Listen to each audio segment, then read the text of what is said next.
Hello and welcome to Roots of Today, the podcast where the past meets the present. With every episode, we journey through time, uncovering the lessons, parallels, and connections between historical milestones and current events to create a deeper understanding of the compelling stories and issues that shape the news.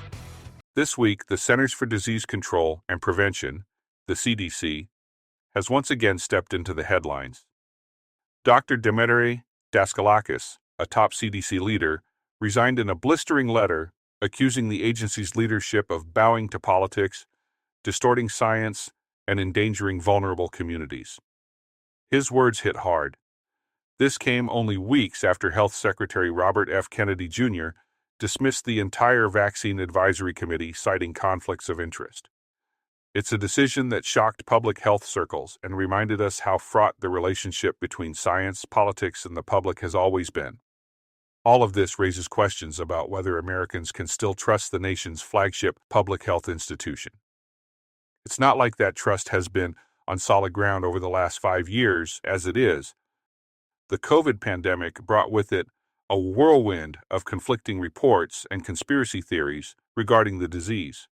Early on, some doctors came forward with claims that they had treated patients with a combination of easily available drugs.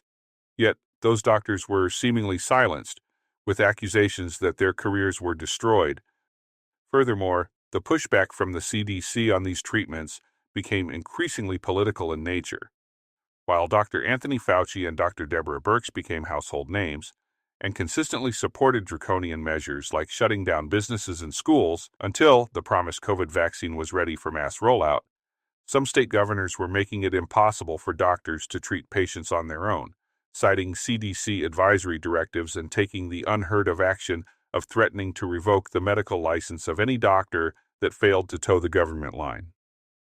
As always, this is Alan, your host, reminding you to grab your coffee, tea, or whatever beverage you prefer, and prepare yourself, because we are going to peel back the curtain and take a hard look at the CDC to answer some very basic questions. Where did the CDC come from? Why has it stumbled at key moments? And what about the often criticized ties between public health leaders and the pharmaceutical industry?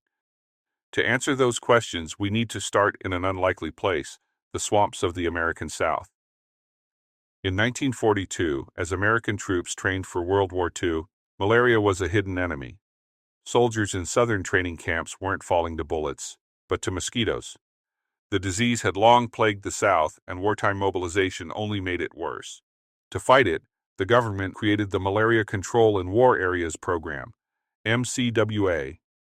Its mission was straightforward: drain swamps, spray DDT, and keep soldiers healthy enough to fight overseas.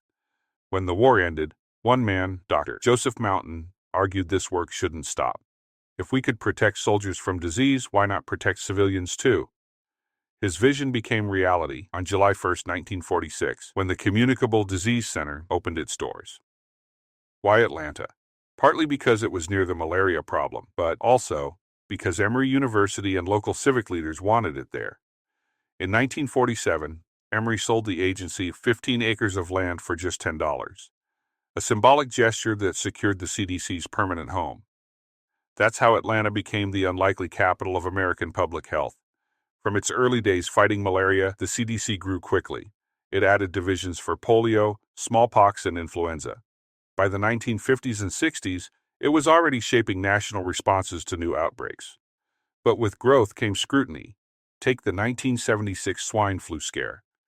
A young soldier at Fort Dix in New Jersey died of a flu strain that looked alarmingly similar to the virus behind the 1918 pandemic. Fearing a repeat catastrophe, the CDC pushed for a nationwide vaccination campaign. Nearly 45 million Americans rolled up their sleeves. But the pandemic never came. Instead, the vaccine was linked to Guillain-Barré syndrome, a rare but serious side effect. About 1 in every 100,000 vaccinated developed the condition. Public trust plummeted, and the campaign became a textbook case of how acting fast can sometimes backfire. Then there's the Tuskegee syphilis study. When we speak about the darker chapters of American medical history, the Tuskegee syphilis study stands as one of the most infamous examples of systemic abuse and neglect of African American citizens by their own government. The study began in 1932 in Macon County, Alabama, sponsored by the U.S. Public Health Service in cooperation with the Tuskegee Institute. Its stated purpose was to observe the natural progression of untreated syphilis in African American men. But behind the language of observation lay a deception that would last 40 years.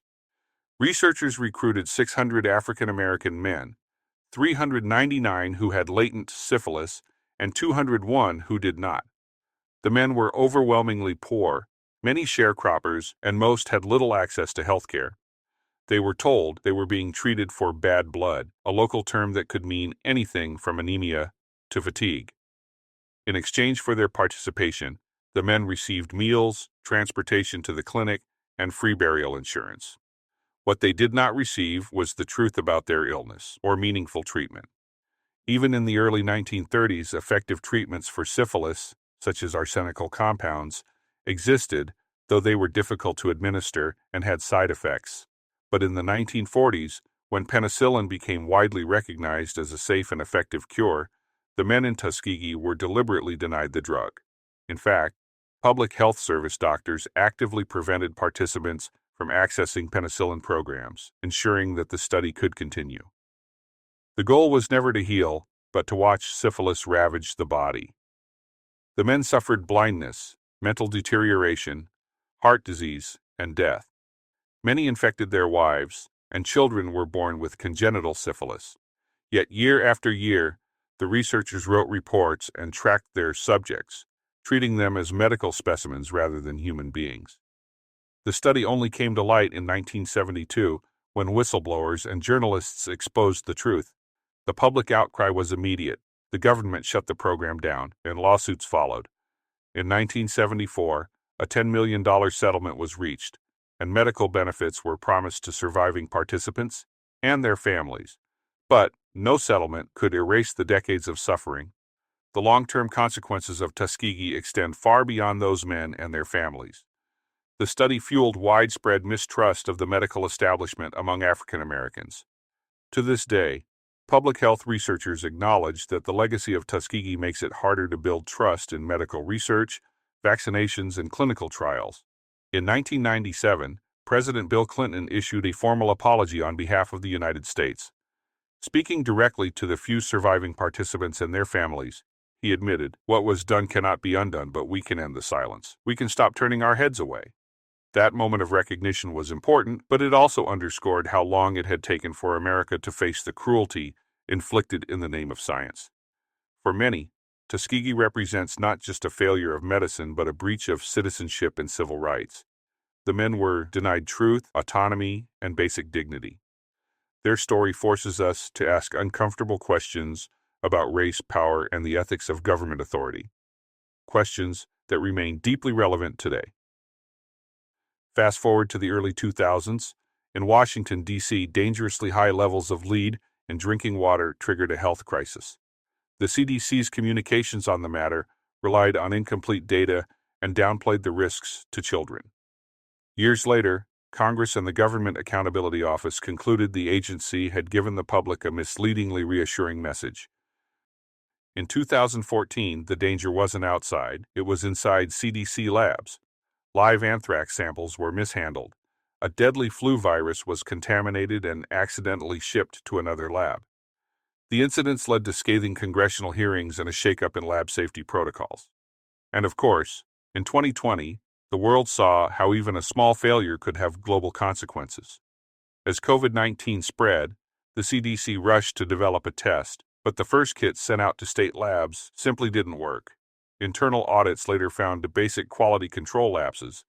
In those crucial early weeks, America lost time it couldn't afford. But perhaps the most enduring controversies don't involve lab mistakes or missed warnings. They involve money, influence, and perception. First, the CDC Foundation. Created by Congress in the 1990s, it's an independent nonprofit designed to support CDC projects. The foundation can, and does, accept money from corporations, including pharmaceutical companies like Merck, AstraZeneca, and Amgen. Officially, these donations are earmarked for specific projects. and come with transparency requirements. But critics argue that when Big Pharma funds the nation's top public health agency, it raises unavoidable questions about influence. Then there are royalties. Under federal law, when CDC scientists help develop a vaccine or diagnostic tool, they're entitled to a share of the royalties if those inventions are licensed to industry. The payments are capped and reported, but the optics can be troubling. Imagine a scientist advising on vaccine policy while also receiving checks tied to vaccine sales. Even if safeguards are in place, the perception alone can erode trust. In the case of the COVID vaccine, the optics were disastrous. First, Americans were told the vaccine was completely safe, while at the same time the drug companies lobbied for all of their research data to be sealed from the public for 75 years. When the vaccine was forced upon the public, people were told that getting the shot meant you couldn't get COVID, nor pass it on to anyone else. When that was shown to false, the government demanded people get a third booster. When the immunity from the booster never materialized, the CDC moved the goalposts and claimed that while it couldn't stop the spread of the infection, it did lighten the severity of the disease. Even today, the CDC is still advising people to get the COVID vaccine, as evidence piles up that the explosion in myocarditis cases may be linked to the vaccine. The mainstream press utterly failed to fulfill its role and actually investigate and report on the entire affair. Legitimate questions were never asked, such as, how much money did the CDC and decision-level bureaucrats make from the pharmaceutical companies? Why was the research buried by the CDC, never to see the light of day for 75 years? The fact that these questions still remain unanswered fuels conspiracy theories and damages the reputation of the CDC. And then, there's the revolving door. Perhaps the most famous case came in 2010 when Dr. Julie Gerberding, a former CDC director, left the agency to head up Merck's vaccine division. Later, she became one of Merck's top executives. To critics, this looked like confirmation that CDC leaders could cash in with industry jobs. To defenders, it was simply a qualified expert moving into the private sector. Nevertheless, the incestuous relationship between the CDC and Big Pharma raises one important question. How can the CDC be expected to do its part to protect the health of the public when it is also part of the profit motive of the drug companies? These ties are not unique to the CDC. The FDA and NIH face similar scrutiny. But because the CDC's work touches nearly every American, from childhood vaccines to food safety, the stakes feel higher, which brings us back to today. Dr. Daskalakis' resignation and Secretary Kennedy's decision to fire the Vaccine Advisory Committee aren't happening in a vacuum. They tap into decades of suspicion that politics bends science, that money bends policy, and that the CDC can't always be trusted to speak plainly. To be fair, there have been reforms. Conflict of interest disclosures for advisory committee members are now required at every meeting, and recusals are common. A recent study even found that financial conflicts of interest among vaccine advisors have dropped dramatically over the past 20 years. But perception is powerful, and perception is what drives trust. The irony is that the CDC was founded to fight an enemy that couldn't care less about politics, the mosquito. Yet nearly 80 years later, its biggest battles are not only against viruses and bacteria, but against skepticism, partisanship, and the ever-present shadow of industry money. The CDC began with a $10 land deal and a mission to control malaria. It went on to help eliminate smallpox and fight polio. But it also stumbled through Tuskegee, swine flu, lab mishaps, and COVID testing. At its best, the CDC is a scientific bulwark against disease. At its worst, it becomes an institution caught between science, politics, and profit. The question for us is whether the CDC can navigate these pressures and keep public trust, or whether the forces of politics and perception will continue to erode its authority. RFK Jr. appears to be on a mission to erect a firewall between regulatory responsibilities and the corporate profit motive. Time will tell if his efforts are beneficial or if they damage the organization. But maybe, just maybe, staffing the CDC with folks wary of the motives of the drug companies isn't a bad thing. That concludes this week's episode. If you find this podcast informative or entertaining, please like and subscribe on whatever platform you use to listen. The same goes if you tune in on YouTube. Also, if you have anything you would like to add to the conversation, or if there is a topic you would like to see covered on this show, please leave a comment. Until next time, remember this: get informed and fight to keep your political representatives accountable. Your freedom depends on it.